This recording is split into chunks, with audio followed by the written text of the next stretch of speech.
Sarah's too damaged from her deployment to handle complex business negotiations. One little sedative in her morning coffee and she'll be too disoriented to cause problems during the presentation. Those were the words I heard through my husband's study door when I returned early from my morning run to grab my forgotten presentation notes. My husband Derek's voice, followed by a woman's laugh I recognized as Victoria Chen, the new business development manager at his consulting firm, when I discovered that Derek had been drugging my coffee before every important meeting for the past 6 months, systematically sabotaging my veteran-owned cybersecurity company while positioning himself to steal my government contracts. He thought I was just another broken soldier too traumatized to fight back. He forgot one crucial detail. I was Staff Sergeant Sarah Martinez, former Army intelligence, and I'd spent 3 tours in Afghanistan identifying and neutralizing threats that were far more dangerous than a cheating husband and his corporate accomplice. Before we dive deeper, let me know where you're watching from in the comments. And if this story resonates with you, hit that subscribe button because I've got something special planned for tomorrow's upload. The morning had started like any other Wednesday in November. I was supposed to be at the Department of Defense Cybersecurity Summit until Friday, presenting my company's new threat detection software to a room full of Pentagon officials and defense contractors. It was the biggest opportunity Martinez Security Solutions had ever received, the kind of contract that could transform my 2-person startup into a major player in the federal cybersecurity space. But when my keynote presentation was moved from Friday to Wednesday due to a scheduling conflict, I'd caught the red-eye back to Denver, arriving at 5 a.m. with barely enough time to shower and review my materials before the 10 a.m. virtual presentation from my home office. I'd been looking forward to surprising Derek with the news about the accelerated timeline. We'd been married for 4 years, and he'd been incredibly supportive during the difficult transition from military service to entrepreneurship. When I'd started Martinez Security Solutions 18 months ago, using my veteran disability settlement and a small business administration loan, Derek had been my biggest cheerleader. "You're going to revolutionize government cybersecurity," he'd told me repeatedly. "Your military experience gives you insights that these corporate guys could never understand." I'd believed him completely, trusting that my husband understood the challenges I faced as a female veteran trying to establish credibility in a male-dominated industry. Our Tudor-style house in Cherry Hills Village was quiet when I unlocked the front door at 6:30 a.m. Derek's BMW was in the garage next to a silver Lexus I didn't recognize, though it seemed familiar. I assumed he'd gotten an early start on his day, maybe meeting with a client before normal business hours. His consulting firm, Pinnacle Strategic Solutions, had been growing rapidly over the past year, and Derek often scheduled breakfast meetings with potential clients. I called out, but no one answered. Setting down my overnight bag and laptop case, I headed upstairs to shower and change into my presentation outfit. The virtual meeting was crucial not just for my company's future, but for my personal vindication. Too many people in the defense contracting world still saw veterans like me as damaged goods, unreliable due to PTSD, or incapable of handling the pressure of high-stakes business negotiations. This presentation was my chance to prove them all wrong, to show that my combat experience in cybersecurity operations made me more qualified, not less, to protect America's digital infrastructure. As I reviewed my presentation slides, I heard muffled voices coming from Derek's home office on the first floor. He must be in an early meeting, I thought, probably preparing for his own business development activities. Derek's firm specialized in helping companies win government contracts, and he'd been working longer hours lately as his client base expanded. At 8:30, I headed downstairs to grab breakfast and my usual large coffee before the presentation. Derek emerged from his office looking surprised to see me. "Sarah, you're back early," he said, embracing me with what felt like genuine warmth. "How did the summit go?" "They moved my presentation to this morning," I explained, allowing myself to relax into his familiar embrace. "I've got the Pentagon briefing in 90 minutes. Wish me luck." "You're going to be amazing," Derek said, kissing my forehead. Let me make you some coffee. You must be exhausted from the red-eye flight. I watched him move around our kitchen, with the efficiency of someone who'd been making my morning coffee for 4 years. He knew exactly how I liked it. Dark roast, 1 sugar, splash of cream. The domestic routine felt comforting after the stress of last-minute travel and preparation. There's something else, Derek said as he handed me the steaming mug. I've been talking to some people about your presentation today. There might be some additional opportunities coming out of this contract. The coffee tasted slightly different than usual, maybe a new brand, but I was too focused on my presentation to pay attention. Derek had always been good at networking, at identifying business opportunities that could benefit both our companies. His enthusiasm about my work had been one of the things that made our marriage feel like a true partnership. What kind of opportunities? I asked, settling at the kitchen table with my laptop to make final adjustments to my slides. Some of my clients have been asking about cybersecurity services, Derek explained. If your presentation goes well today, I might be able to connect you with some Fortune 500 companies that need exactly what you're offering. As I sipped my coffee and reviewed my materials, I felt grateful for Derek's support. Building a veteran-owned business had been challenging in ways I hadn't expected. The bureaucracy was often more complex than military operations, and the corporate world operated by different rules than the clear hierarchies I'd known in the Army. Derek had been my translator, helping me understand civilian business culture and navigate the networking relationships that were crucial for government contracting success. When I'd struggled with the transition from military precision to entrepreneurial flexibility, he'd been patient and encouraging. I should mention, Derek said, sitting across from me at the table, Victoria Chen might be joining my firm as a partner. She's got extensive experience with defense contracts, and she might be able to help with your business development. Victoria Chen.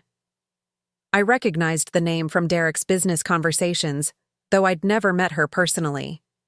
She was apparently some kind of expert in government contracting, with connections throughout the defense industry that could be valuable for companies like mine.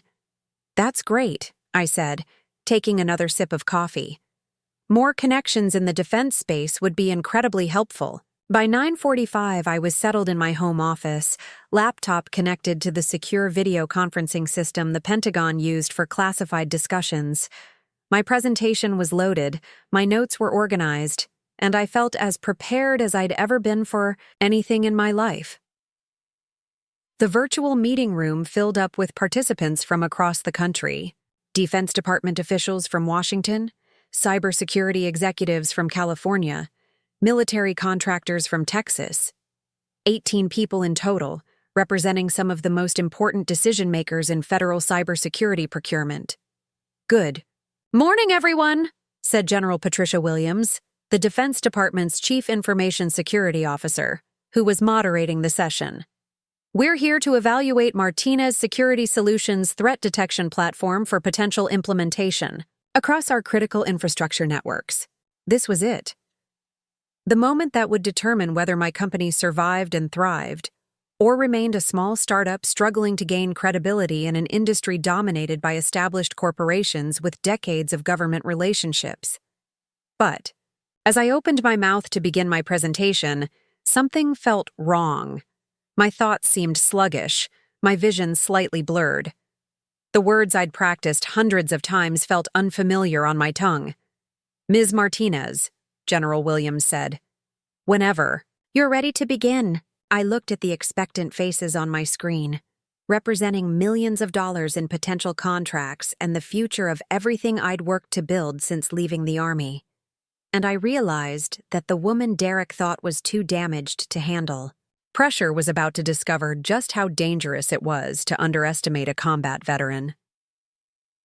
15 minutes into the most important presentation of my life, I would learn exactly what my husband had been planning.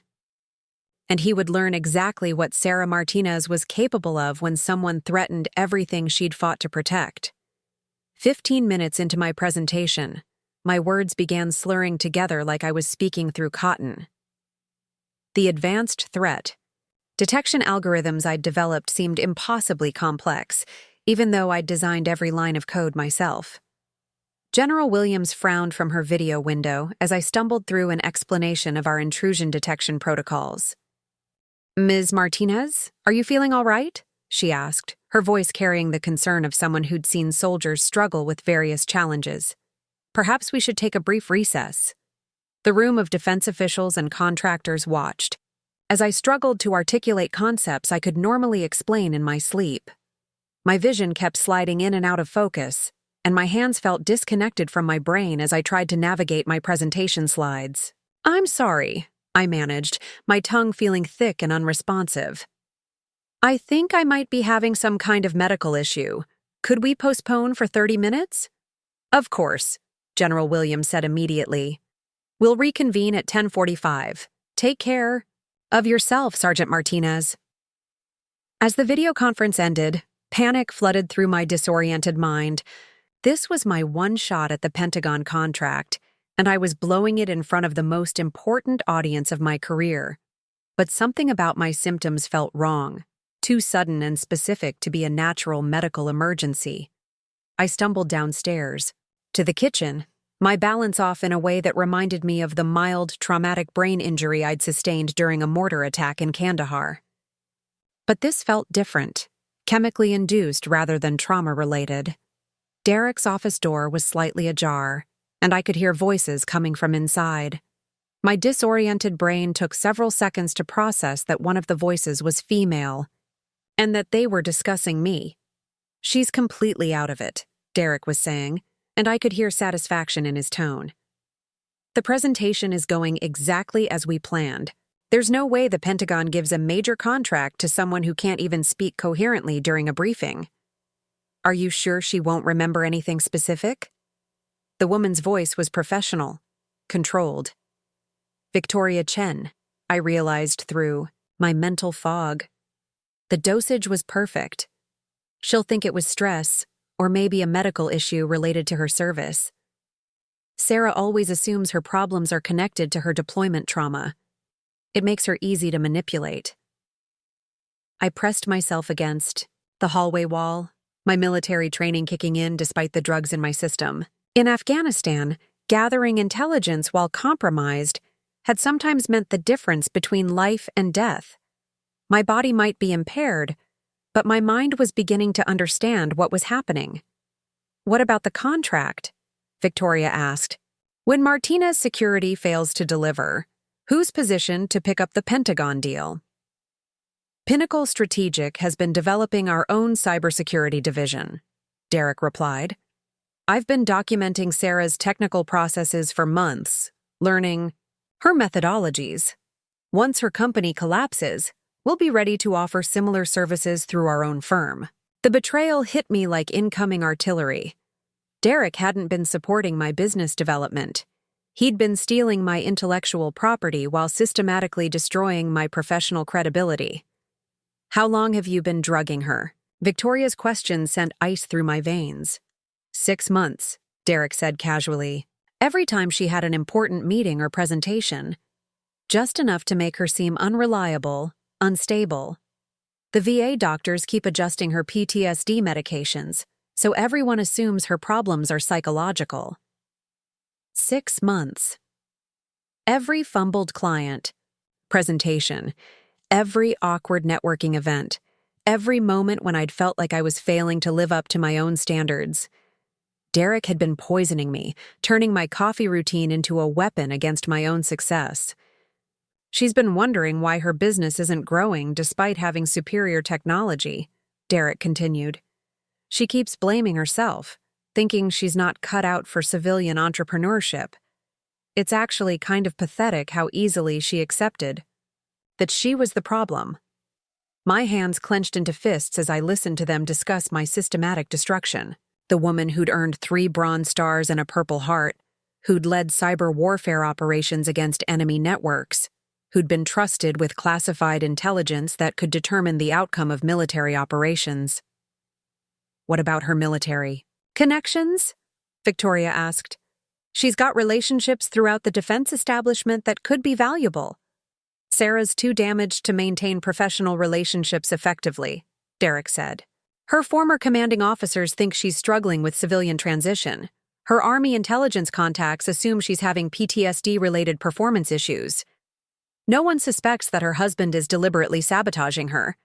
The cruelty was breathtaking. Derek had weaponized my service-related vulnerabilities, using society's assumptions about veteran mental health to cover his systematic destruction of my career.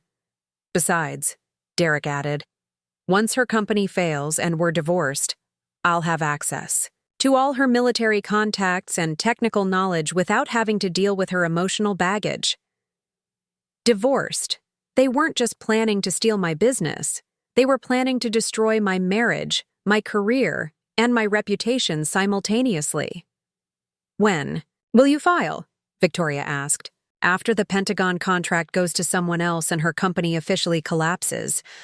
I'll claim that her PTSD has made her impossible to live with, that I tried to support her, but she's become too unstable for a healthy relationship.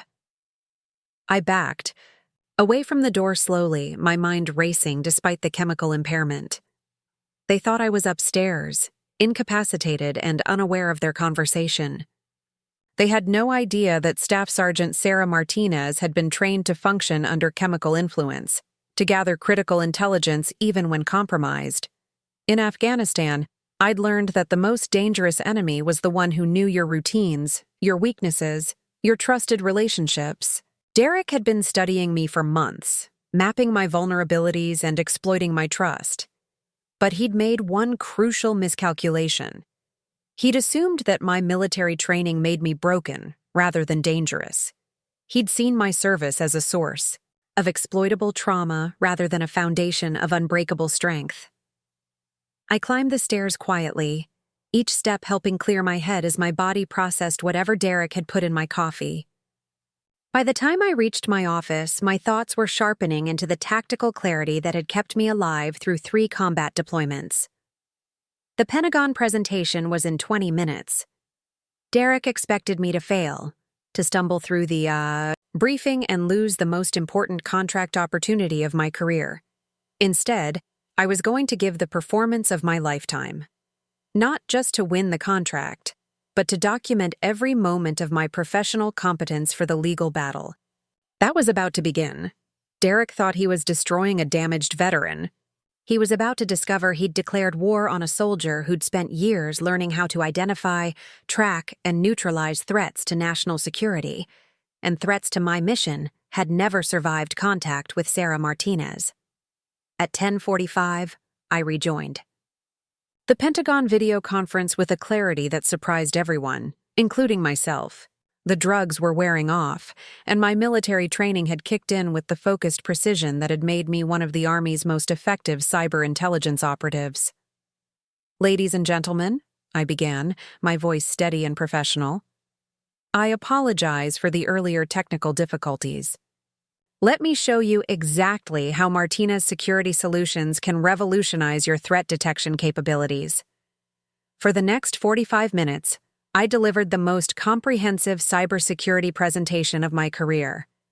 I walked them through real-world scenarios from my deployment experience, demonstrating how my threat detection algorithms could identify and neutralize attacks that traditional corporate solutions would miss entirely. General Williams leaned forward during my explanation of advanced persistent threat identification. Ms. Martinez, this approach is exactly what we've been looking for. Your military background gives you insights that our current contractors simply don't possess. By the end of the presentation, I had provisional approval for a $2.3 million contract, pending security clearance verification, and final technical evaluation. The same Pentagon officials who'd watched me stumble 30 minutes earlier were now discussing implementation timelines and asking detailed questions about deployment logistics. Outstanding work, Sergeant Martinez, General Williams said as the conference concluded. We'll have contracts prepared for review by Monday. This could be the beginning of a very productive partnership. As soon as the video call ended, I opened my laptop's security monitoring software, something I'd installed months ago but rarely checked.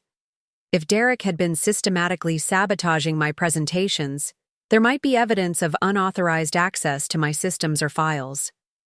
What I found made my blood run cold. My laptop showed dozens of unauthorized access events over the past 6 months, all occurring when I was away from home or incapacitated during important meetings. Someone had been copying my files, accessing my client databases, and downloading my proprietary algorithms. The access logs showed a pattern that perfectly matched Derek's knowledge of my schedule. Every time I'd been drugged and disoriented, someone had been stealing my intellectual property from my home office computer. But the logs revealed something even more disturbing. The unauthorized access wasn't coming from Derek's personal devices. It was coming from Pinnacle Strategic Solutions' corporate network, which meant this wasn't just marital betrayal. It was corporate espionage. I called my former Army intelligence supervisor, Colonel James Rodriguez, who now worked for the Defense Counterintelligence and Security Agency. If Derek and Victoria were stealing classified cybersecurity methodologies, this had moved beyond personal betrayal into federal crime territory. "Sarah," Colonel Rodriguez said when he answered, "I was just thinking about you. How's civilian life treating you?" "Sir, I need to report a potential security breach involving classified methodologies. Can we meet in person today?" There was a pause. "How serious are we talking? Systematic theft of proprietary defense cybersecurity algorithms by individuals, with potential access to federal contracting information. Sir, I think my husband has been running a corporate espionage operation against my company." "Jesus, Sarah, are you secure right now?" "I'm not sure. I just discovered the scope of the problem an hour ago. Meet me at the Starbucks on South Colorado Boulevard in 30 minutes. Come alone and assume your communications are compromised until we determine otherwise." After hanging up, I spent 20 minutes documenting everything I'd discovered. Screenshots of the unauthorized access logs, recordings of my presentation to prove my competence, detailed notes about the conversation I'd overheard between Derek and Victoria. As I prepared to leave for my meeting with Colonel Rodriguez, I decided to do something that felt dangerous but necessary. I needed to understand the full scope of Derek's operation, which meant accessing his computer systems while he thought I was still incapacitated. Derek's home office was empty, but his computer was still logged in. His overconfidence in my drug-induced helplessness had made him sloppy about operational security. I plugged in a USB drive containing forensic software I'd developed during my military service. Within minutes, I was copying his email archives, file directories, and communication logs. What I found was far worse than simple intellectual property theft. Derek and Victoria had been running a sophisticated operation targeting veteran-owned businesses across the defense contracting sector. Email chains showed they'd identified 12 different veteran entrepreneurs over the past 2 years, all with valuable military experience and government connections. The pattern was always the same: infiltrate their personal lives, gain access to their business operations, systematically undermine their professional credibility, then position Pinnacle Strategic to acquire their contracts and clients. One email, from Victoria to Derek, dated 3 months ago, laid out their strategy in chilling detail. The veteran entrepreneur market is perfect for this approach. They're isolated from traditional business networks. They're dealing with service-related health issues that make them seem unreliable, and they have access to classified methodologies that corporations can't develop independently. Sarah Martinez represents our biggest score yet, but she's also the most dangerous if she figures out what we're doing. Derek's response had been equally cold. Sarah's military training makes her paranoid about external threats, but she's completely blind to internal ones. Her trust in me is absolute. We can take everything she's built, and she'll blame herself for failing. They'd targeted me specifically because of my military background, seeing my service not as an asset, but as a vulnerability to be exploited. But the emails revealed an even broader conspiracy. Pinnacle Strategic wasn't just stealing from veteran-owned businesses. They were selling stolen methodologies to foreign contractors, potentially compromising national security for profit. One communication thread showed Victoria negotiating with a Chinese cybersecurity firm, offering proprietary American defense algorithms in exchange for $500,000 plus ongoing consulting fees. My algorithms, my work, methodologies I'd developed to protect American infrastructure were being sold to foreign entities that could use them to identify vulnerabilities in our defense systems. This wasn't just corporate espionage, it was treason. As I copied the final files, I heard Derek's voice in the hallway. He was returning from whatever meeting he'd been having with Victoria, probably celebrating the successful sabotage of my Pentagon presentation. I quickly ejected the USB drive and slipped out of his office, making it upstairs just as he entered the kitchen. "Sarah," he called, "how did the presentation go?" "Terrible," I replied, my voice carrying the defeated tone he expected to hear. "I think I had some kind of panic attack. The Pentagon people seemed concerned about my stability." "I'm so sorry, honey," Derek said, his voice full of fake sympathy. "Maybe this is a sign that you're pushing yourself too hard. It might be time to consider scaling back the business." Every word was designed to undermine my confidence, to convince me that my problems were psychological rather than external. If I hadn't discovered his betrayal, I might have believed him completely.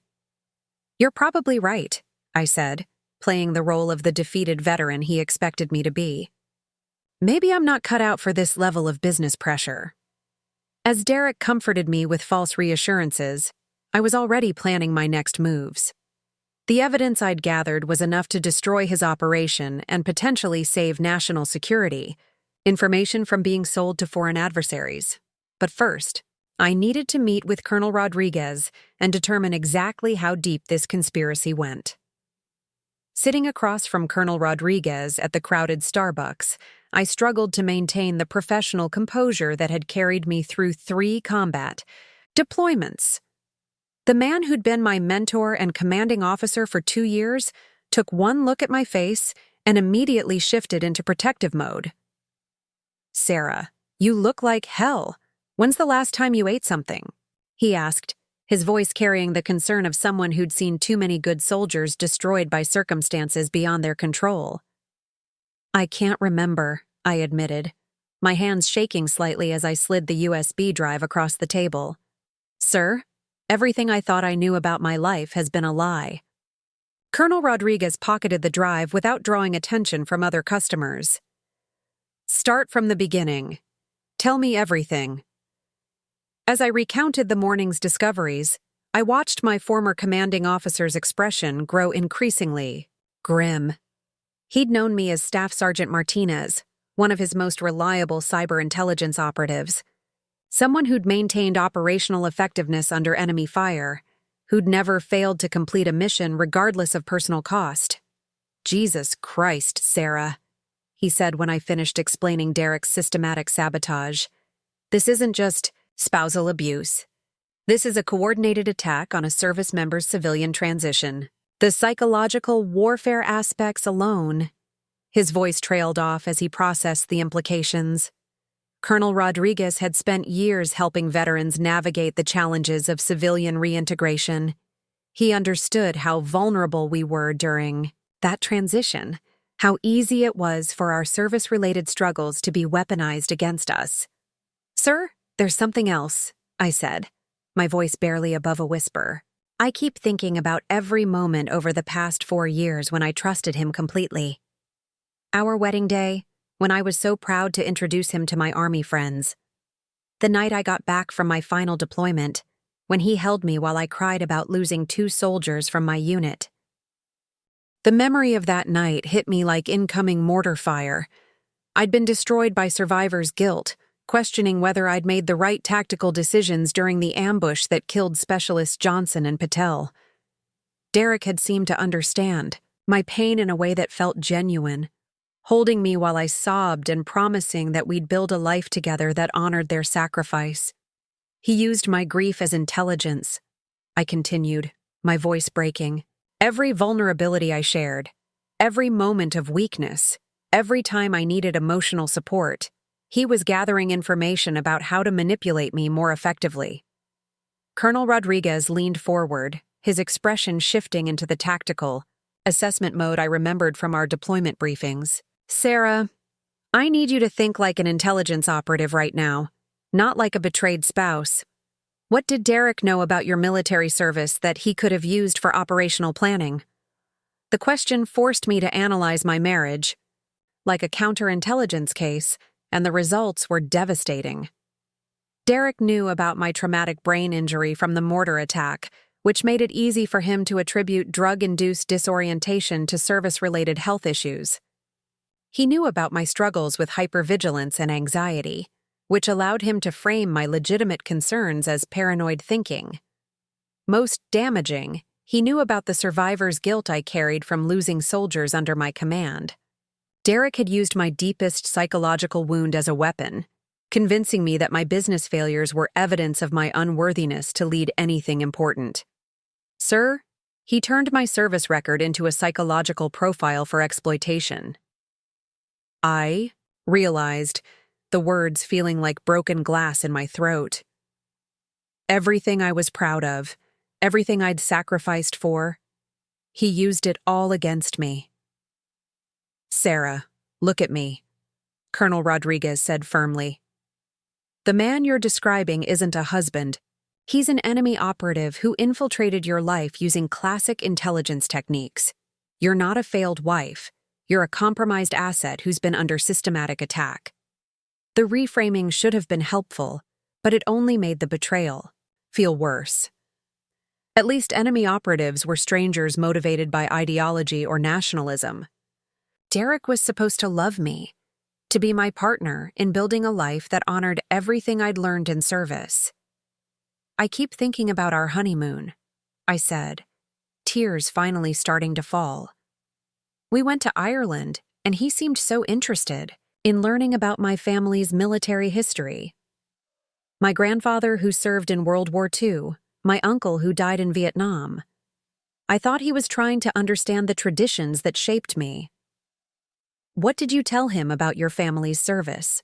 Colonel Rodriguez asked, and I could see him building a timeline of intelligence gathering in his mind. Everything. Stories about my grandfather's unit in the Pacific, details about my uncle's special forces operations, even classified information about my own deployments that I probably shouldn't have shared. The scope of my operational security failures was staggering. Sarah, did Derek ever ask specific questions about your military contacts, your security clearance level, or your access to classified systems? The answer hit me like enemy fire. Yes, but he framed it as concern about my career transition. He said he wanted to understand how my military experience could benefit my civilian business. I gave him detailed information about my Pentagon contacts, my relationships with defense contractors, even my ongoing security clearance status. I'd handed my enemy a complete intelligence package about my capabilities, my connections, and my vulnerabilities. Derek hadn't just infiltrated my marriage. He'd conducted a 4-year debriefing operation that gave him everything he needed to destroy my professional life and steal my work. There's more, I continued, my voice hollow with realization. Derek always insisted on handling our financial planning, our insurance policies, even my VA benefits paperwork. He said it was because I shouldn't have to deal with bureaucracy after everything I'd sacrificed in service. He isolated you from your own support systems, Colonel Rodriguez observed grimly. Classic intelligence tradecraft. Make the target dependent on you for basic life management, then use that dependency to control information flow. The pattern was undeniable once I saw it clearly. Derek had systematically removed my independence while positioning himself as my only reliable source of support. When my business started failing due to his sabotage, I had nowhere to turn except the man who was destroying me. Sir, I need to know something, I said, my voice steadying as my training began to override my emotional devastation.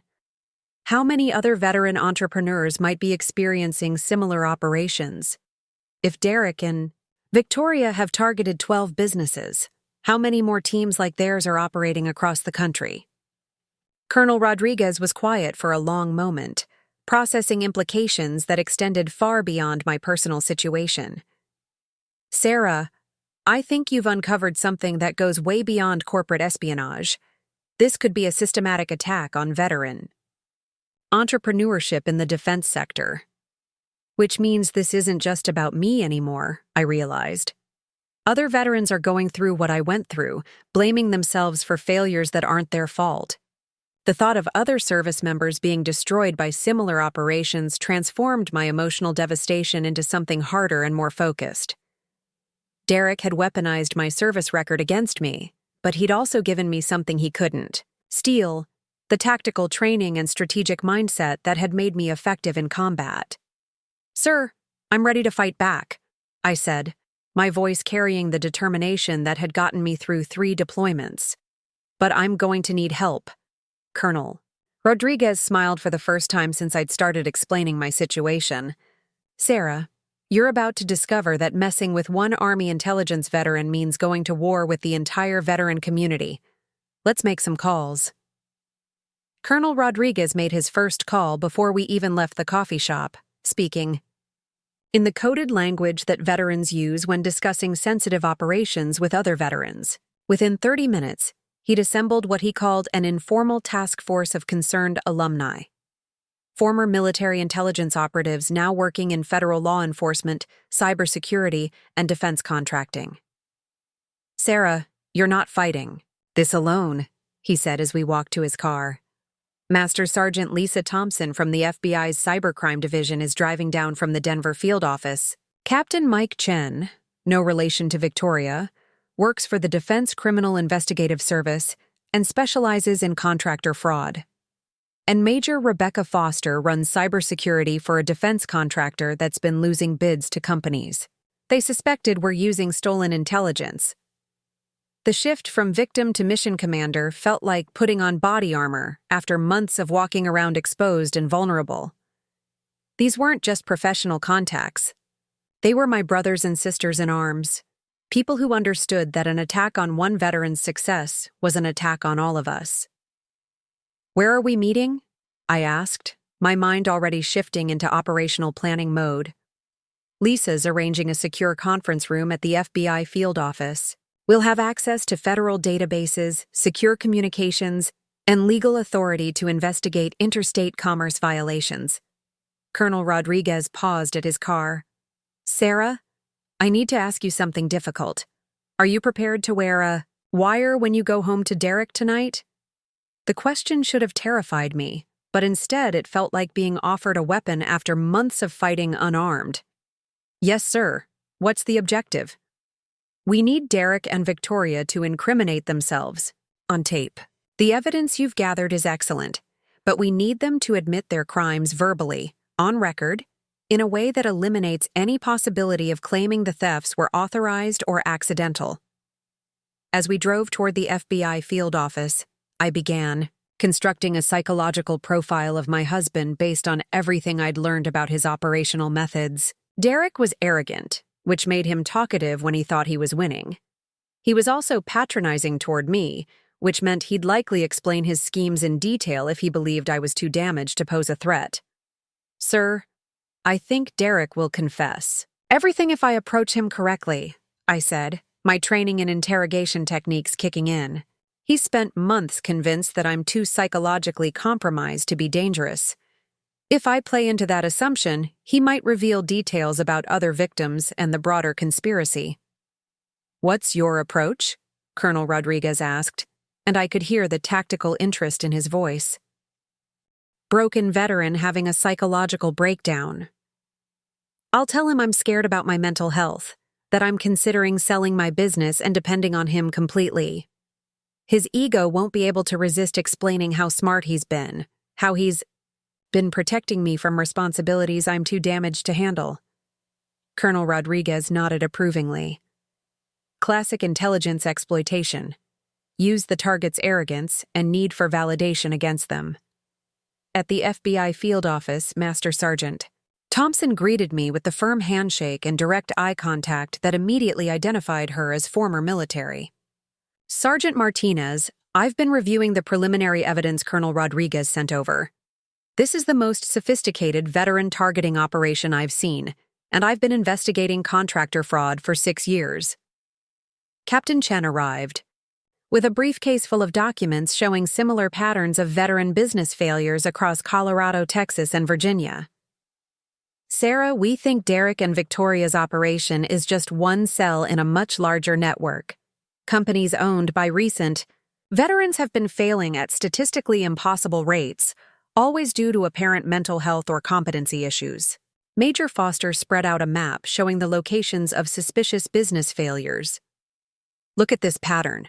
Veteran-owned cybersecurity firms, defense technology startups, military logistics companies, all founded by recently separated service members with valuable technical skills and government connections. All failed within 18 months due to apparent psychological instability of the founders. The scope was staggering. Dozens of veterans across multiple states, all successful military professionals who'd struggled to maintain their competence in civilian business environments. All of them probably blaming themselves for failures that were actually the result of systematic sabotage. How many lives have they destroyed? I asked, studying the map with growing anger. We're estimating at least 40 veteran-owned businesses over the past 3 years, Master Sergeant Thompson replied. Hundreds of millions in stolen contracts, plus the psychological damage to service members who thought they were failing due to their own limitations. Captain Chen opened his laptop and showed me financial records that painted a clear picture of the conspiracy's scope. The companies that acquired these failed veteran businesses all have connections to a consulting network that includes Pinnacle Strategic Solutions. They're not just stealing individual contracts, they're systematically removing veteran-owned competition from the defense contracting market. Which means this isn't just corporate espionage, I realized. It's economic warfare against the veteran entrepreneurship community. Major Foster nodded grimly. Sarah, your technical skills and Pentagon connections make you their biggest target. But you're also their most dangerous opponent. If we can document their methods through your case, we can build prosecutions that bring down the entire network. Master Sergeant Thompson pulled out a recording device smaller than a pen cap. This is military-grade surveillance equipment. It'll capture everything Derek says with courtroom-quality audio, and it's completely undetectable unless someone specifically searches for it. What's the operational timeline? I asked, accepting the device. 24 hours, Colonel Rodriguez replied. We need Derek to incriminate himself before he realizes that your Pentagon presentation was actually successful. Once he discovers that you won the contract despite his sabotage, he might accelerate his timeline or destroy evidence. There's something else, Captain Chen added. We've identified the Chinese cybersecurity firm that Victoria's been negotiating with.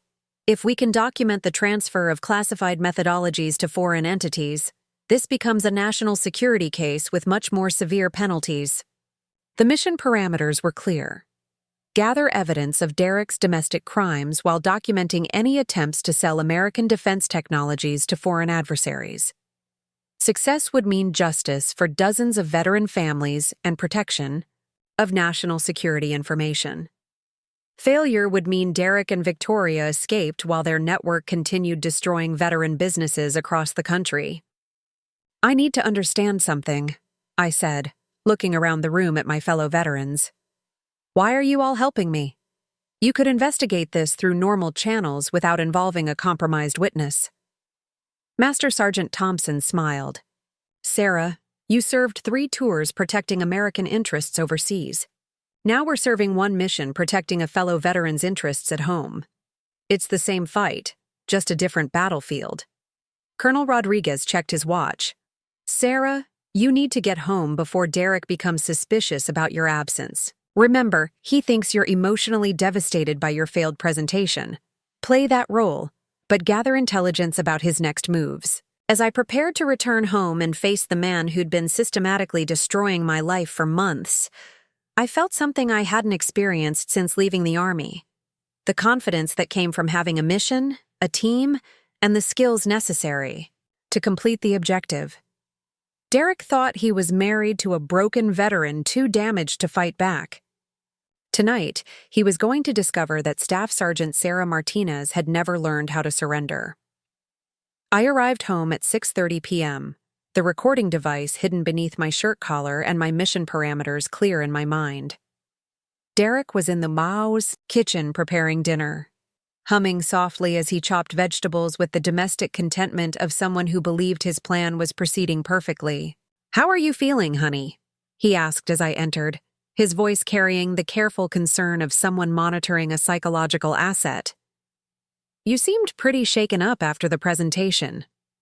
"Terrible," I replied, allowing my voice to carry the defeated exhaustion he expected to hear. "I keep thinking about how I embarrassed myself in front of General Williams and all those Pentagon officials. What if word gets around that I'm not stable enough to handle government contracts?" Derek set down his knife and moved to embrace me, his touch feeling like enemy contact now that I understood his true intentions. "Sarah, you're being too hard on yourself. Everyone has off days, especially when dealing with the kind of pressure you've been under." "But what if it's more than just an off day?" I said, settling the trap with words I knew would appeal to his ego and his operational objectives. "What if I'm really not cut out for this level of responsibility? Maybe the doctors are right about my service-related issues affecting my judgment." I watched Derek's expression carefully as he processed my apparent psychological vulnerability. His eyes showed a flash of satisfaction before he covered it with manufactured sympathy. "I've been thinking about that," Derek said, guiding me to sit at the kitchen table while he continued preparing dinner. "Maybe it's time to consider whether running your own business is the best path forward. There's no shame in acknowledging that some responsibilities are too stressful given everything you've been through." "What do you mean?" I asked, playing the role of the confused veteran seeking guidance from her trusted husband. "Well, if your business isn't sustainable due to the psychological pressures, maybe we should explore other options. I could help. You find a less demanding position, something that utilizes your technical skills without requiring you to handle high-stakes presentations and client management." Derek was positioning himself as my savior while simultaneously convincing me to abandon everything I'd built.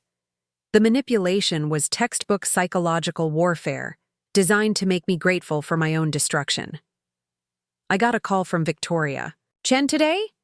Derek continued, his tone casual as he delivered what I now recognized as carefully planned intelligence. "She mentioned that her firm might be interested in acquiring some of your technical assets, your algorithms, and client relationships. It could be a way to monetize your work without requiring you to maintain the business operations that seem to be causing you so much stress." "Acquire my assets?" I asked, maintaining my confused victim persona while internally marveling at his brazenness. "Nothing exploitative," Derek assured me quickly. "A fair purchase price for your intellectual property, plus possibly a consulting arrangement where you could provide technical expertise without handling business development or client presentations." The audacity was breathtaking. Derek was openly proposing that I sell my life's work to his accomplice, while framing it as therapeutic relief from responsibilities I was too damaged to handle. "How much would something like that be worth?" I asked, giving him an opening to reveal more details about their acquisition strategy.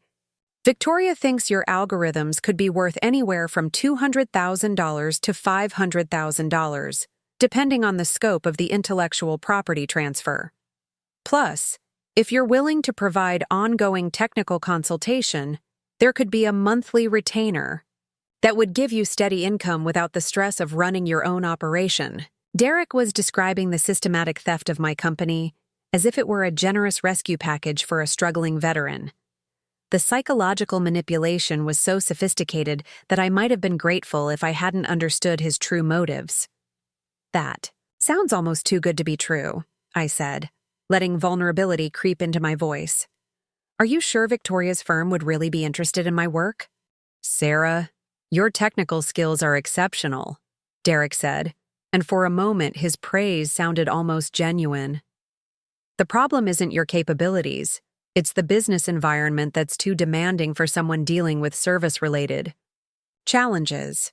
Victoria's firm could provide the infrastructure and client management support that would allow your work to reach its full potential. As Derek explained their acquisition proposal, I was simultaneously texting updates to Master Sergeant Thompson using a secure communication app Colonel Rodriguez had installed on my phone. Every detail of Derek's plan was being documented in real time by federal investigators. "There's something else," Derek said as he served dinner. Victoria mentioned that her firm has connections with some international cybersecurity companies that might be interested in licensing your threat detection methodologies. The revenue potential could be substantial. "International companies?" I asked, recognizing this as a potential admission of the foreign technology transfer that Captain Chen had mentioned. "Primarily European firms, but there's also interest from some Asian markets," Derek replied. Victoria has experience structuring these kinds of international licensing agreements. She thinks your algorithms could generate significant ongoing revenue in overseas markets. Derek was openly discussing the sale of my defense-related cybersecurity work to foreign entities, apparently confident that I was too psychologically compromised to understand the national security implications. Would I need special permits or clearances for international licensing? I asked, probing for more details about their foreign transfer plans. "Victoria handles all the regulatory compliance," Derek assured me. "She's got relationships with the appropriate government offices that manage technology export licenses.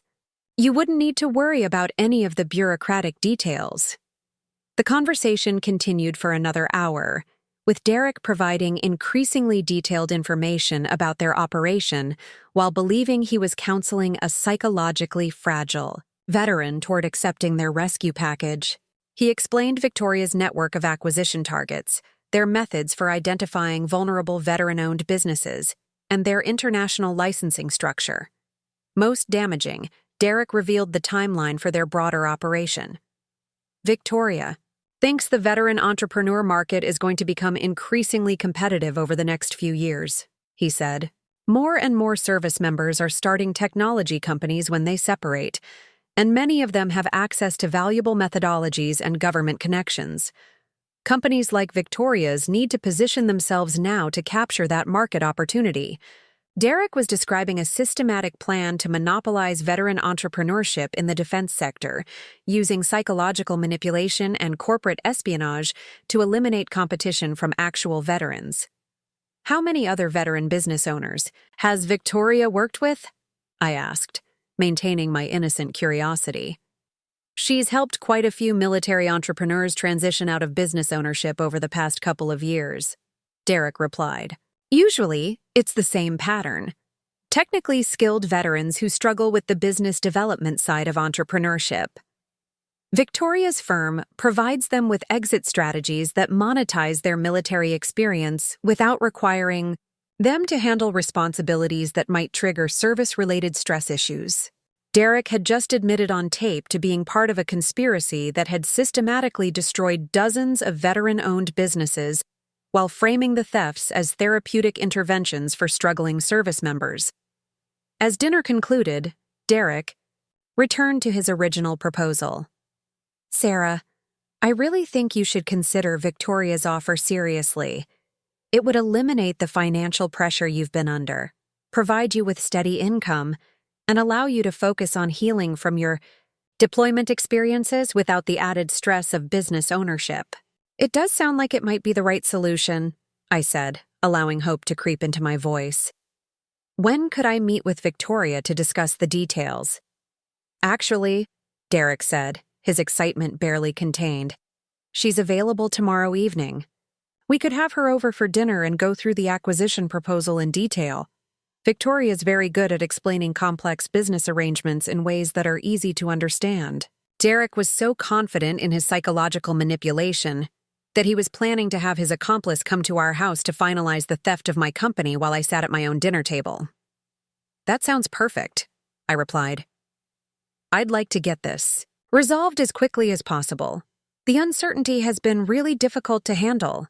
As I helped Derek clean up from dinner, I was already planning the next phase of the operation. Tomorrow evening, Victoria Chen would walk into my home expecting to find a broken veteran ready to surrender her life's work. Instead, she'd find herself in the middle of a federal sting operation designed to capture evidence of corporate espionage and international technology transfer. Derek thought he'd spent months preparing me for psychological surrender. Instead, he'd been providing Master Sergeant Thompson with detailed intelligence about a criminal conspiracy that threatened both veteran entrepreneurship and national security. The hunter was about to become the hunted, and neither Derek nor Victoria had any idea that their next victim was actually a decorated combat veteran with 48 hours of federal law enforcement support. The next evening, I spent 3 hours preparing for what would either be the greatest performance of my life or a catastrophic failure that would destroy any chance of bringing Derek and Victoria to justice.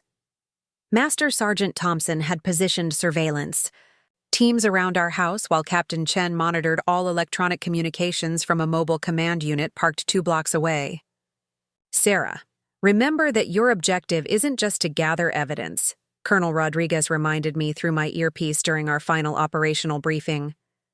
"We need them to admit to the systematic targeting of veteran businesses and any foreign technology transfers. Let Victoria do most of the talking by playing confused and grateful." I'd spent the day researching Victoria Chen's background through military intelligence databases that Colonel Rodriguez still had access to. What I discovered added another layer of betrayal to an already devastating situation. Victoria wasn't just Derek's business partner in crime. She was a former Army contractor who'd lost her security clearance 3 years ago due to reliability concerns related to foreign contacts. She'd worked alongside veterans, understood our culture and our vulnerabilities, then used that knowledge to systematically exploit us. The personal betrayal felt almost as painful as Derek's, knowing that someone who'd served our military community had turned that service into a weapon against us. At 6:30 p.m., Victoria arrived carrying a leather portfolio and wearing the kind of expensive business suit that suggested her crimes had been financially successful. She greeted me with a warm smile and what appeared to be genuine concern about my psychological state. "Sarah, Derek told me you've been having a difficult time with the business pressures," she said, taking my hand in both of hers with practiced sympathy. "I want you to know that what you're experiencing is completely normal for veterans transitioning to civilian entrepreneurship. You're not failing. You're just dealing with challenges that require different kinds of support." The manipulation was immediate and sophisticated. Victoria was positioning herself as an understanding advocate while simultaneously reinforcing the narrative that my struggles were psychological rather than external. "I've been so confused about everything," I replied, channeling the vulnerability that Derek expected me to feel. "Some days I think I can handle running a business, and other days I feel completely overwhelmed by responsibilities that seem impossible to manage." "That's exactly what I've seen with other veteran entrepreneurs," Victoria said, settling at our kitchen table as Derek served wine and appetizers.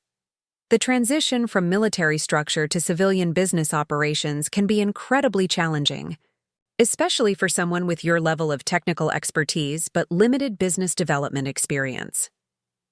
Victoria was using my military background against me, framing my service as a limitation rather than an asset. The psychology was brilliant and cruel, designed to make me grateful for their theft while blaming myself for my inability to succeed independently. "Derek mentioned that your firm might be interested in acquiring some of my technical assets," I said, giving Victoria an opening to explain their acquisition process. "We specialize in helping military entrepreneurs monetize their technical skills, without requiring them to handle the business operations that can be so stressful," Victoria replied, opening her portfolio to reveal professionally prepared documents. "Our acquisition model allows you to focus on what you do best, technical development, while we handle client relationships, contract negotiations, and business development." As Victoria explained their proposal, I was struck by how legitimate It sounded if you didn't understand the underlying deception. They'd created a sophisticated business model that appeared to benefit veteran entrepreneurs while actually stealing their life's work. The initial acquisition payment would be $350,000, Victoria continued, sliding a contract across the table, plus ongoing consulting fees of $8,000 per month for technical support and algorithm development. You'd essentially be employed by our firm to continue developing the technologies you created, but without the stress of running your own business. That sounds incredibly generous, I said, scanning the contract while internally noting how it was structured to transfer all intellectual property rights while providing me with no legal protections. Are you sure my work is worth that much? Sarah, your threat detection algorithms are some of the most sophisticated I've seen, Victoria replied, and her technical assessment seemed genuinely impressed. The problem isn't the quality of your work. It's the business environment that's preventing you from reaching your full potential. Derek leaned forward with the enthusiasm of someone about to close a deal he'd been planning for months. The best part is that you'd be working with a team of business development professionals who understand the defense contracting market. Victoria's firm has relationships with Pentagon officials, defense contractors, and international cybersecurity companies that could take your work to markets you'd never be able to access independently. International markets? I asked, recognizing this as my opportunity to gather evidence about foreign technology transfers. Absolutely, Victoria said, her excitement apparent. European cybersecurity firms are very interested in American-developed threat detection technologies. There's also significant demand in Asian markets, particularly from companies that work with their governments on infrastructure protection.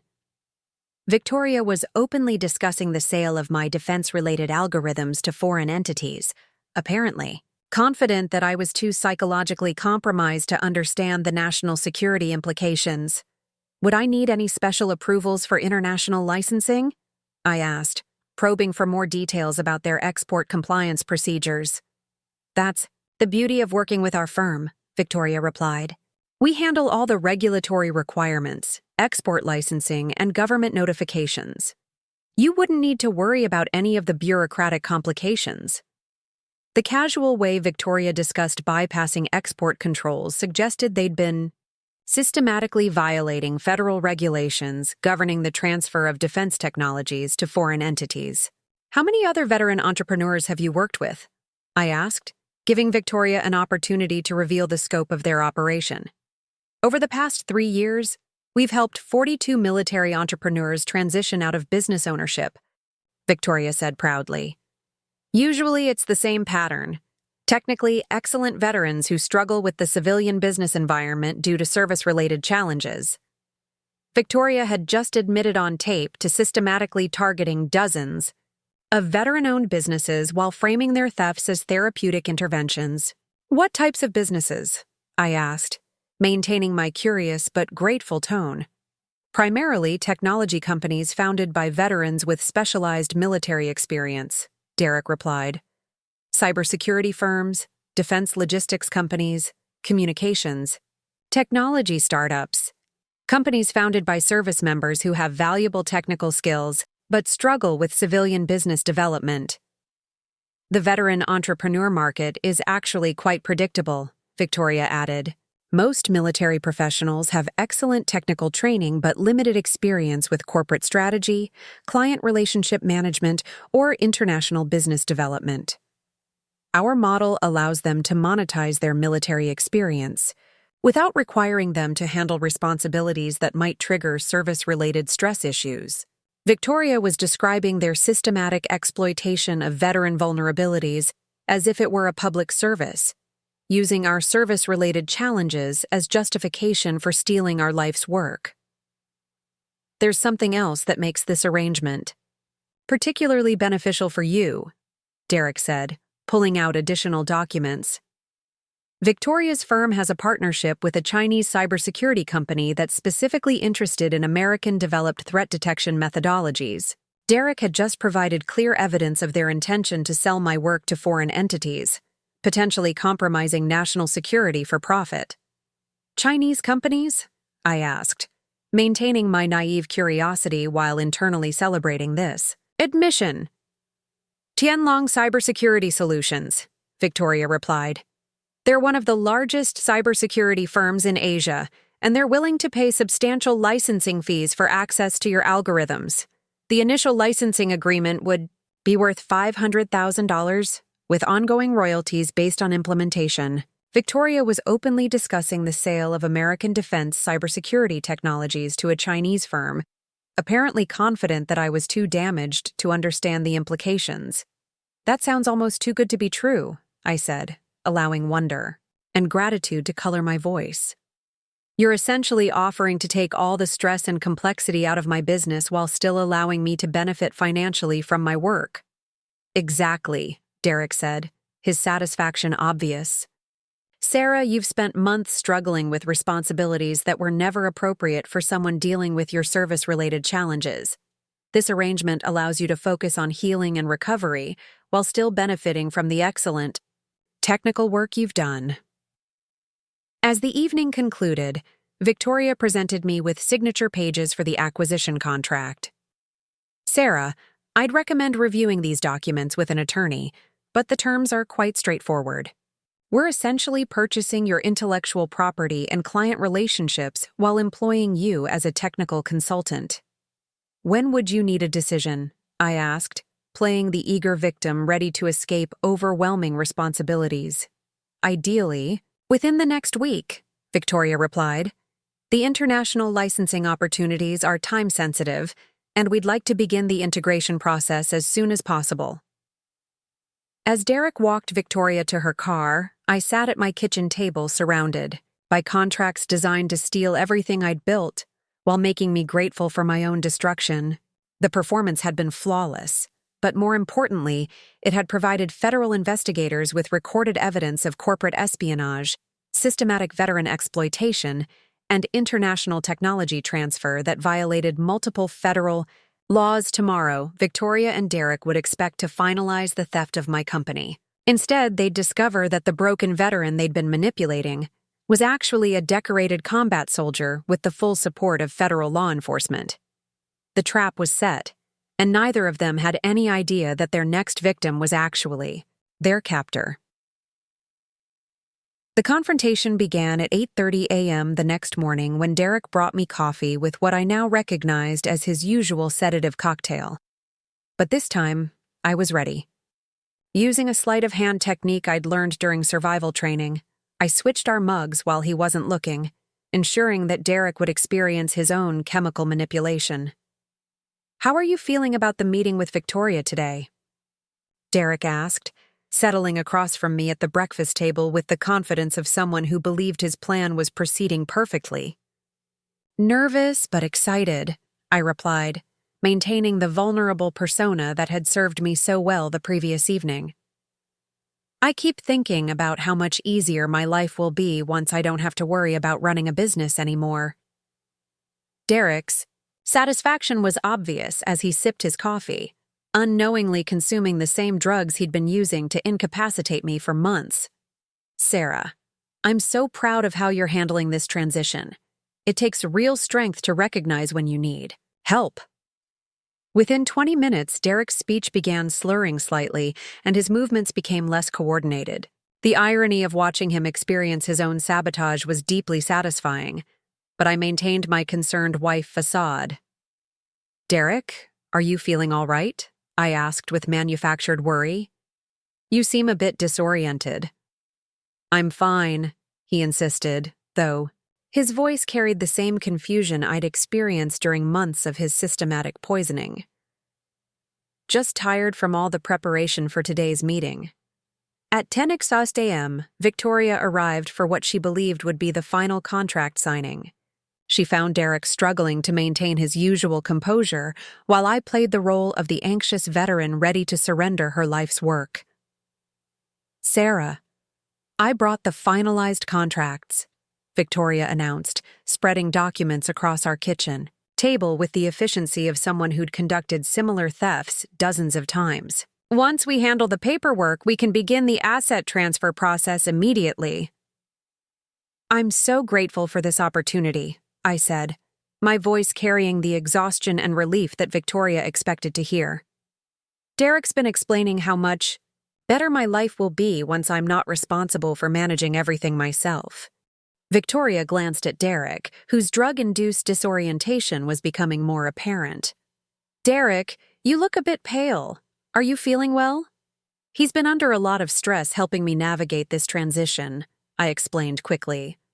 I think the relief of finally reaching a solution is affecting him emotionally. As Victoria began explaining the contract terms, federal agents positioned around our house received their final briefing from Master Sergeant Thompson. The plan was elegant in its simplicity. Allow Victoria to complete her theft presentation, while documenting every aspect of their criminal enterprise, then arrest them both simultaneously. The international licensing component is particularly lucrative, Victoria continued, pulling out documents that detailed the technology transfer arrangements with Tianlong Cybersecurity Solutions. Your threat detection algorithms will be implemented across their entire client base, generating substantial ongoing revenue. This Chinese company, I said, maintaining my naive curiosity. Are they a government contractor like the American firms that use my work? Tianlong has extensive relationships with Chinese government agencies, Victoria replied without apparent concern. Infrastructure protection, telecommunications security, financial system monitoring. Your algorithms will be protecting critical Chinese systems within 6 months. Victoria had just admitted on tape to planning the transfer of American defense cybersecurity technologies to a Chinese firm with government connections, potentially compromising national security for profit. That's wonderful, I said, allowing awe to color my voice. I never imagined my work could have such international impact. Derek attempted to contribute to the conversation, but his drug-induced confusion was making it difficult for him to maintain coherent thought. The important thing, he managed, is that Sarah won't have to worry about any of the complicated aspects of business operations. Exactly, Victoria agreed, apparently attributing Derek's disorientation to emotional relief rather than chemical impairment. Sarah, you'll be able to focus entirely on technical development while we handle client relationships, contract negotiations, and international compliance. As Victoria presented the signature pages, my earpiece crackled with Master Sergeant Thompson's voice. Sarah, we have everything we need. Keep them talking for 2 more minutes while our teams get into position. Before I sign, I said, my voice carrying a tremor of uncertainty that Victoria would interpret as last-minute anxiety. I need to understand something about the other veteran entrepreneurs you've worked with. Have they been happy with similar arrangements? Absolutely, Victoria replied enthusiastically. Most of them expressed tremendous relief at no longer having to handle responsibilities that were triggering their service-related stress issues. We had one veteran in Texas who was so grateful that he recommended us to 3 other military entrepreneurs in his network. Victoria was describing their systematic destruction of veteran businesses as if it were a therapeutic service, apparently, genuine in her belief that she was helping rather than harming. What happened to their original companies? I asked, giving her an opportunity to provide more details about their acquisition methods. Usually the transition is quite smooth, Victoria explained. We acquire their intellectual property and client relationships, then dissolve the original companies to eliminate redundant corporate structures. The veteran entrepreneurs typically find the simplification very relieving. Victoria had just admitted to systematically destroying veteran-owned businesses while stealing their intellectual property and client bases. Derek, now significantly impaired by the drugs he'd intended for me, attempted to stand and nearly lost his balance. I think I need to sit down, he mumbled, his coordination clearly compromised. Derek, maybe you should go upstairs and rest, I suggested with apparent concern. The stress of this transition has been difficult for both of us. At that moment, Master Sergeant Thompson's voice came through my earpiece. Execute. The front. Door opened simultaneously with the back door as FBI agents entered from multiple directions. Federal agents! Nobody move! Master Sergeant Thompson announced as armed agents flooded into our kitchen. Victoria's face shifted from confusion to horror as she realized the scope of her situation. "What is this?" she demanded, looking between me and the federal agents with dawning comprehension. "Victoria Chen, you're under arrest for conspiracy to commit wire fraud, corporate espionage, violation of export control laws, and conspiracy to transfer defense technologies to foreign entities," Master Sergeant Thompson announced as agents placed handcuffs on Victoria's wrists. Derek, despite his chemical impairment, attempted to stand and protest. "This is some kind of mistake," he slurred. "Sarah's having a psychological episode related to her military service." "Derek Martinez, you're under arrest for conspiracy to commit wire fraud, domestic abuse through chemical poisoning, corporate espionage, and violation of export control laws," Captain Chen announced as additional agents secured Derek. "Sarah?" Victoria said, her voice carrying shocked betrayal as she realized that the broken veteran she'd been manipulating had orchestrated her downfall. "You've been recording us?" "For the past 48 hours, I confirmed, my voice carrying the calm professionalism of a successful military operation. "Every conversation, every admission, every detail of your systematic destruction of veteran-owned businesses." "You don't understand," Derek protested as agents read him his rights. "Sarah's not competent to make these kinds of decisions. She's been struggling with service-related mental health issues." "Actually," Colonel Rodriguez said as he entered our kitchen, "Staff Sergeant Martinez has been conducting one of the most sophisticated counterintelligence operations I've seen in 20 years of military service. The only people with mental health issues are the criminals who thought they could steal from a decorated combat veteran." As Victoria and Derek were led away in handcuffs, Master Sergeant Thompson approached me with a smile of professional satisfaction.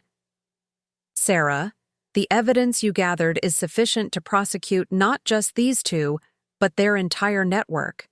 We're executing search warrants on Pinnacle Strategic Solutions, Tianlong Cybersecurity, and 12 other companies connected to this conspiracy."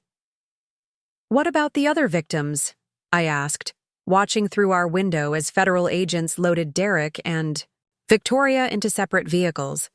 "Every veteran entrepreneur they targeted will be contacted by our victim assistance team," Captain Chen replied. "We'll be working to recover their stolen intellectual property and providing them with evidence to pursue civil restitution." "And the Chinese technology transfer?" Colonel Rodriguez asked. "Completely prevented," Master Sergeant Thompson confirmed.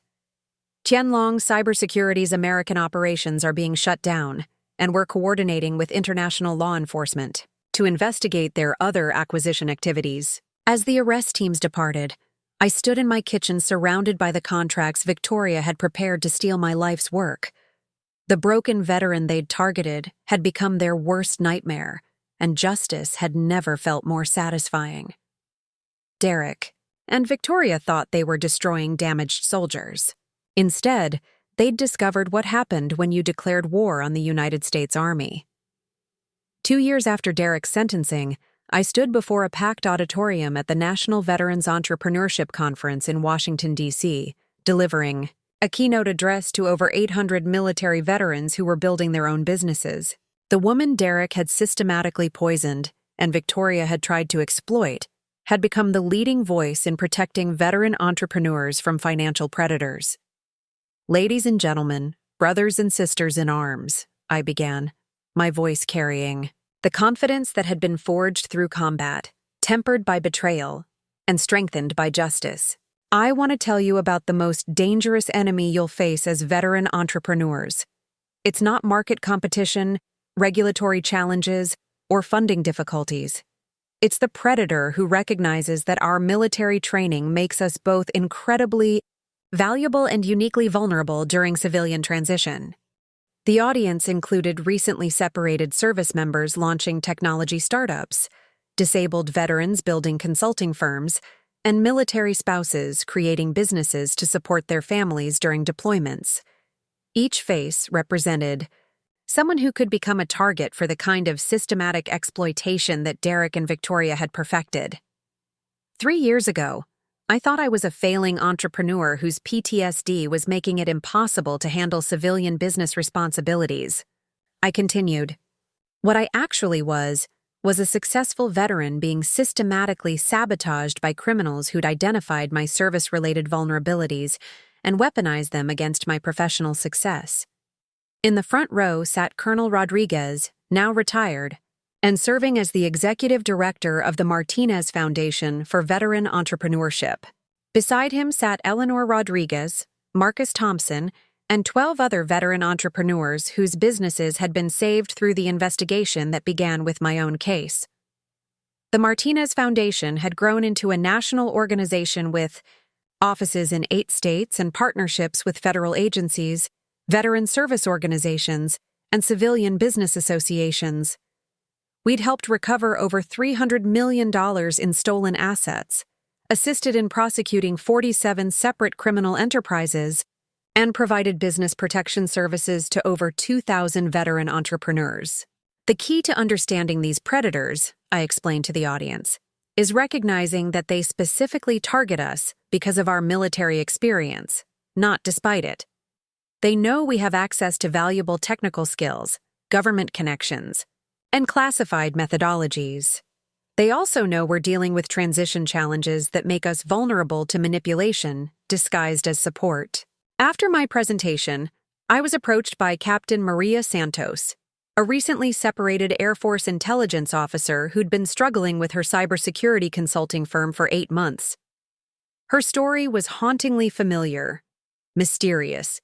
Business failures despite superior technical skills, relationship problems with a supportive boyfriend who seemed overly interested in her military contacts, and a growing conviction that her service-related stress was making her unsuitable for civilian entrepreneurship. "Ms. Martinez," Captain Santos said, her voice carrying the confusion I remembered from my own experience. "My boyfriend keeps suggesting that I might be happier working for someone else's company rather than trying to manage my own business. He says I'm putting too much pressure on myself and that my military training might be making me too rigid for civilian business flexibility." The manipulation tactics were identical to Derek's approach, using our military background against us while positioning themselves as protective advocates, helping us escape responsibilities we were supposedly too damaged to handle. "Captain Santos," I replied, "I'd like you to meet with our business security team tomorrow morning. What you're describing sounds very familiar, and we've developed assessment tools that can help determine whether your business challenges are environmental or external." Within 24 hours, our investigators had identified suspicious patterns in Captain Santos's business relationships that mirrored the systematic sabotage I'd experienced. Her boyfriend, Thomas Chen, Victoria's younger brother, as it turned out, had been using identical tactics to undermine her professional competence while positioning himself to acquire her client, relationships, and technical methodologies. The discovery that Victoria's family had continued her criminal enterprise even while she was serving federal prison time led to a broader investigation that exposed a multi-generational conspiracy targeting veteran entrepreneurs.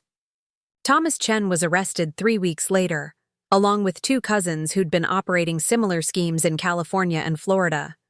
"Sarah, we've identified what appears to be an entire extended family network dedicated to stealing from veteran-owned businesses," Master Sergeant Thompson reported during our quarterly coordination meeting with federal law enforcement. "The Chen family has been running this operation for at least 6 years, with different family members targeting veterans in different geographic regions." The scope of the conspiracy had grown far beyond anything we'd initially imagined. What had started as Derek and Victoria's partnership had actually been part of a sophisticated criminal enterprise that spanned multiple states and involved dozens of conspirators. But our success in exposing and disrupting these networks had created something even more valuable: a community of veteran entrepreneurs who understood how to protect themselves and each other from financial predators. The monthly support group meetings at the Martinez Foundation had evolved into strategic planning sessions where veteran business owners shared intelligence about suspicious acquisition offers, manipulative business partners, and companies that seemed to be specifically targeting military entrepreneurs. The difference between us and civilian entrepreneurs, Marcus Thompson observed during one of our planning meetings, is that we understand operational security, threat assessment, and the importance of maintaining communications with our unit. We just needed to apply those skills to business protection instead of military missions.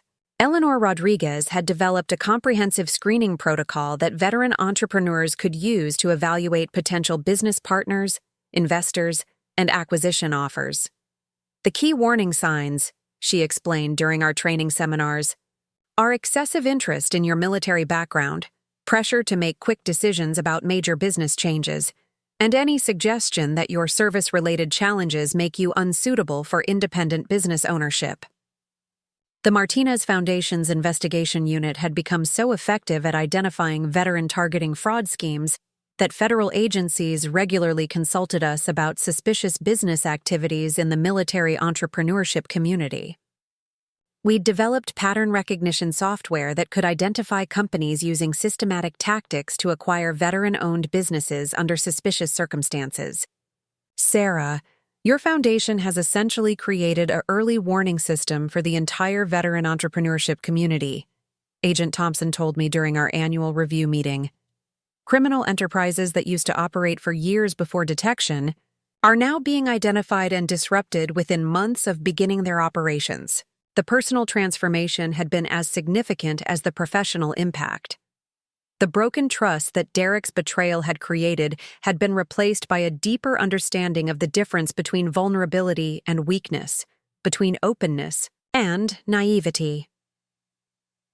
Colonel Rodriguez and I had married the previous spring in a ceremony attended by over 200 veterans whose businesses had been protected through our foundation's work. Our relationship was built on shared mission rather than romantic idealism, a partnership focused on protecting the veteran community that had protected us during our military service. Sarah, he'd said during his wedding vows, you've taught me that the strongest relationships are forged through shared purpose rather than shared convenience.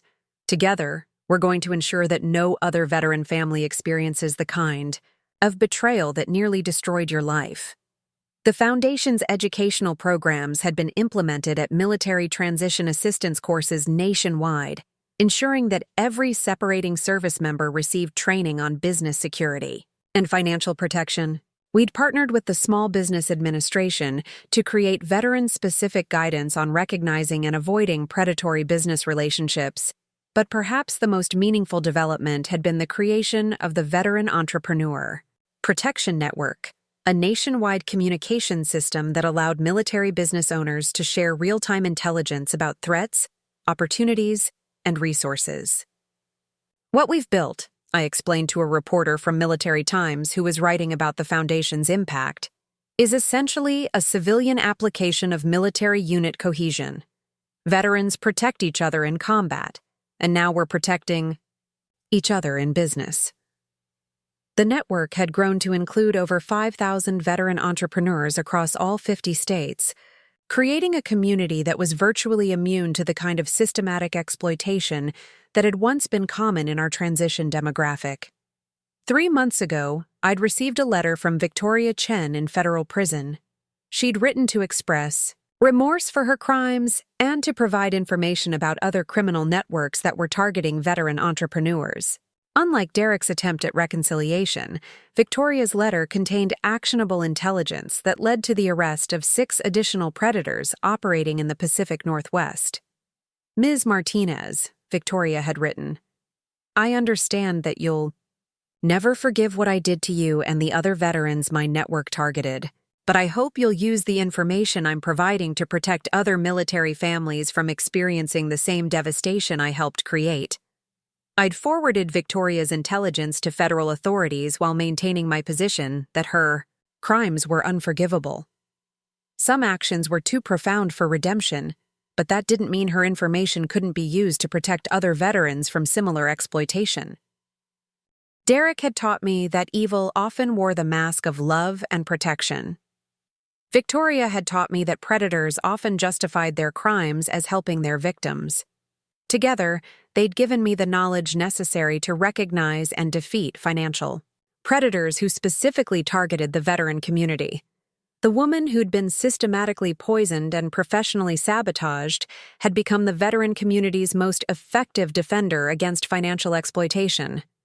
Every case we solved, every predator we exposed, every dollar we recovered was proof that trauma could become purpose when channeled through strategic action rather than absorbed as personal failure. Sarah will never figure out the passwords. She's always been terrible with technology. Those words had started my journey from victim to victor, from isolated entrepreneur to community protector. Now they served as a constant reminder that underestimating a veteran's capacity for growth, learning, and righteous anger was often the first step toward discovering that you'd declared war on someone trained to fight and win battles that truly mattered. The quiet veteran they'd tried to silence had found her voice, and she'd used it to build a network that would protect military families for generations to come. 2 years after Derek's sentencing, I stood before a packed auditorium at the National Veterans Entrepreneurship Conference in Washington, D.C., delivering a keynote address to over 800 military veterans who were building their own businesses. The woman Derek had systematically poisoned and Victoria had tried to exploit had become the leading voice in protecting veteran entrepreneurs from financial predators. "Ladies and gentlemen, brothers and sisters in arms," I began, my voice carrying the confidence that had been forged through combat, tempered by betrayal, and strengthened by justice. "I want to tell you about the most dangerous enemy you'll face as veteran entrepreneurs. It's not market competition, regulatory challenges, or funding difficulties. It's the predator who recognizes that our military training makes us both incredibly valuable and uniquely vulnerable during civilian transition." The audience included recently separated service members launching technology startups, disabled veterans building consulting firms, and military spouses creating businesses to support their families during deployments. Each face represented someone who could become a target for the kind of systematic exploitation that Derek and Victoria had perfected. 3 years ago, I thought I was a failing entrepreneur whose PTSD was making it impossible to handle civilian business responsibilities. I continued. What I actually was a successful veteran being systematically sabotaged by criminals who'd identified my service-related vulnerabilities and weaponized them against my professional success. In the front row sat Colonel Rodriguez, now retired, and serving as the executive director of the Martinez Foundation for Veteran Entrepreneurship. Beside him sat Eleanor Rodriguez, Marcus Thompson, and 12 other veteran entrepreneurs whose businesses had been saved through the investigation that began with my own case. The Martinez Foundation had grown into a national organization with offices in 8 states and partnerships with federal agencies, veteran service organizations, and civilian business associations. We'd helped recover over $300 million in stolen assets, assisted in prosecuting 47 separate criminal enterprises, and provided business protection services to over 2,000 veteran entrepreneurs. The key to understanding these predators, I explained to the audience, is recognizing that they specifically target us because of our military experience, not despite it. They know we have access to valuable technical skills, government connections, and classified methodologies. They also know we're dealing with transition challenges that make us vulnerable to manipulation, disguised as support. After my presentation, I was approached by Captain Maria Santos, a recently separated Air Force intelligence officer who'd been struggling with her cybersecurity consulting firm for 8 months. Her story was hauntingly familiar, mysterious, business failures despite superior technical skills, relationship problems with a supportive boyfriend who seemed overly interested in her military contacts, and a growing conviction that her service-related stress was making her unsuitable for civilian entrepreneurship. "Ms. Martinez," Captain Santos said, her voice carrying the confusion I remembered from my own experience, My boyfriend keeps suggesting that I might be happier working for someone else's company rather than trying to manage my own business. He says I'm putting too much pressure on myself and that my military training might be making me too rigid for civilian business flexibility. The manipulation tactics were identical to Derek's approach, using our military background against us while positioning themselves as protective advocates, helping us escape responsibilities we were supposedly too damaged to handle. "Captain Santos," I replied, "I'd like you to meet with our business security team tomorrow morning. What you're describing sounds very familiar, and we've developed assessment tools that can help determine whether your business challenges are environmental or external." Within 24 hours, our investigators had identified suspicious patterns in Captain Santos's business relationships that mirrored the systematic sabotage I'd experienced. Her boyfriend, Thomas Chen, Victoria's younger brother, as it turned out, had been using identical tactics to undermine her professional competence while positioning himself to acquire her client, relationships and technical methodologies. The discovery that Victoria's family had continued her criminal enterprise even while she was serving federal prison time led to a broader investigation that exposed a multi-generational conspiracy targeting veteran entrepreneurs. Thomas Chen was arrested 3 weeks later, along with 2 cousins who'd been operating similar schemes in California and Florida. "Sarah, we've identified what appears to be an entire extended family network dedicated to stealing from veteran-owned businesses," Master Sergeant Thompson reported during our quarterly coordination meeting with federal law enforcement. "The Chen family has been running this operation for at least 6 years, with different family members targeting veterans in different geographic regions. The scope of the conspiracy had grown far beyond anything we'd initially imagined. What had started as Derek and Victoria's partnership had actually been part of a sophisticated criminal enterprise that spanned multiple states and involved dozens of conspirators. But our success in exposing and disrupting these networks had created something even more valuable: a community of veteran entrepreneurs who understood how to protect themselves and each other from financial predators." The monthly support group meetings at the Martinez Foundation had evolved into strategic planning sessions where veteran business owners shared intelligence about suspicious acquisition offers, manipulative business partners, and companies that seemed to be specifically targeting military entrepreneurs. "The difference between us and civilian entrepreneurs," Marcus Thompson observed during one of our planning meetings, "is that we understand operational security, threat assessment, and the importance of maintaining communications with our unit. We just needed to apply those skills to business protection instead of military missions." Eleanor Rodriguez had developed a comprehensive screening protocol that veteran entrepreneurs could use to evaluate potential business partners, investors, and acquisition offers. "The key warning signs," she explained during our training seminars, "are excessive interest in your military background, pressure to make quick decisions about major business changes, and any suggestion that your service-related challenges make you unsuitable for independent business ownership."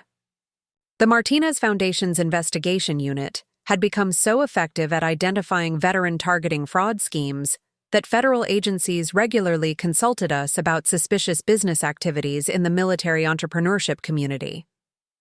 We'd developed pattern recognition software that could identify companies using systematic tactics to acquire veteran-owned businesses under suspicious circumstances.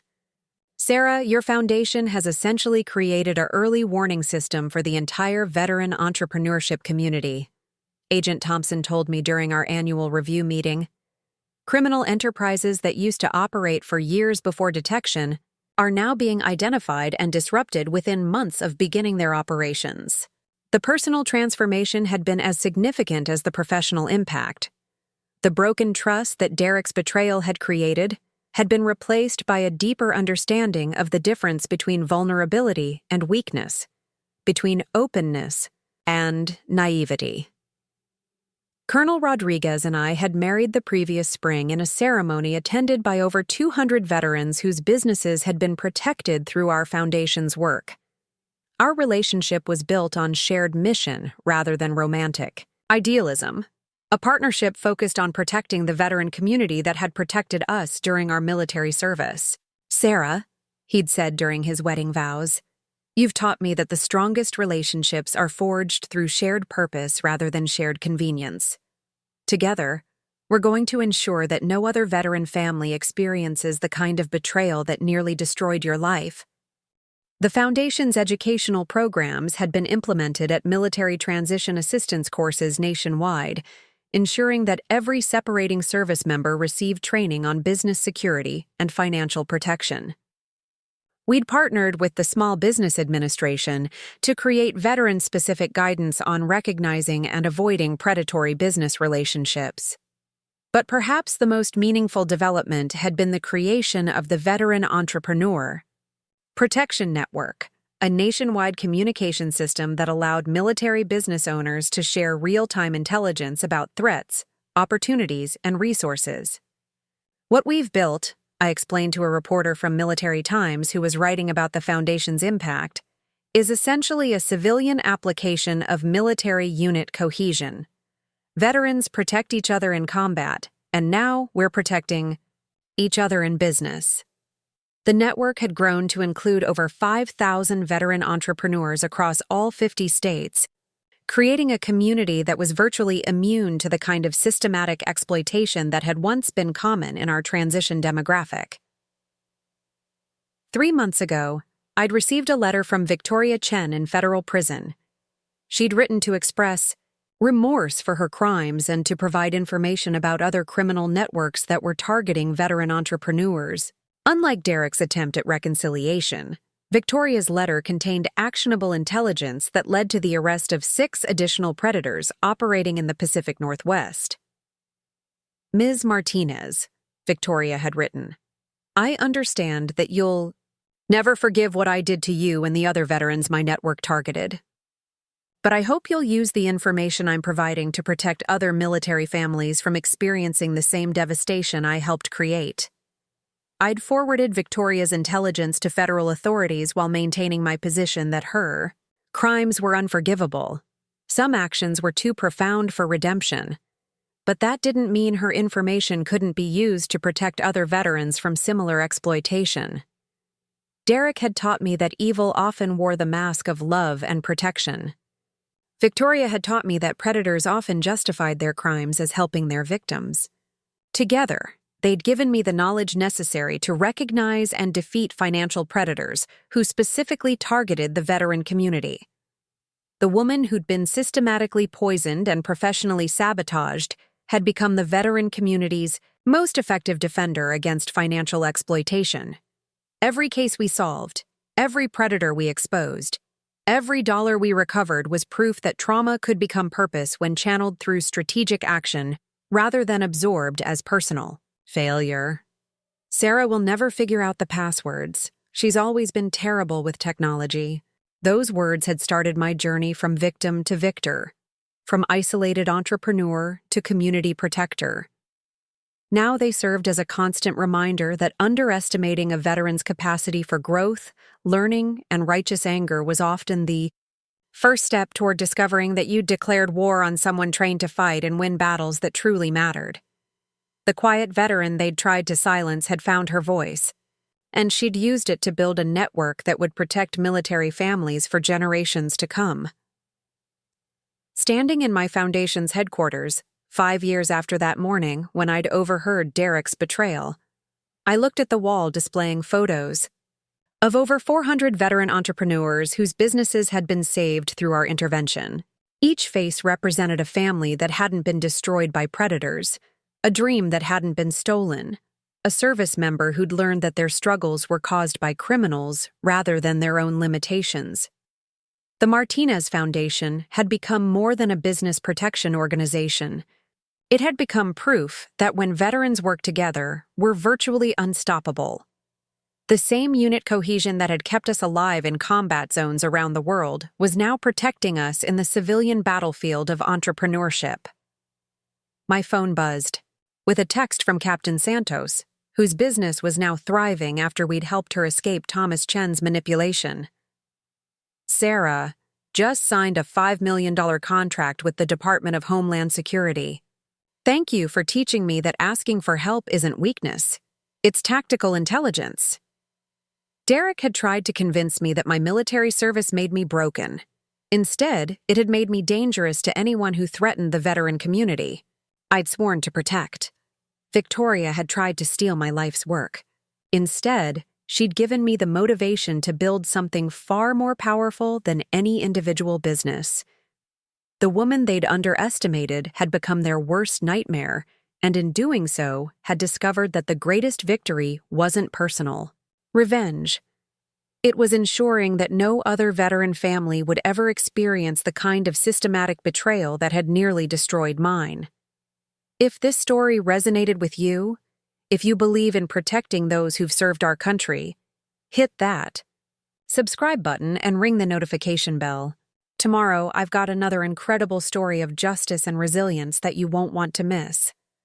And remember, when veterans stand together, we don't just survive, we thrive.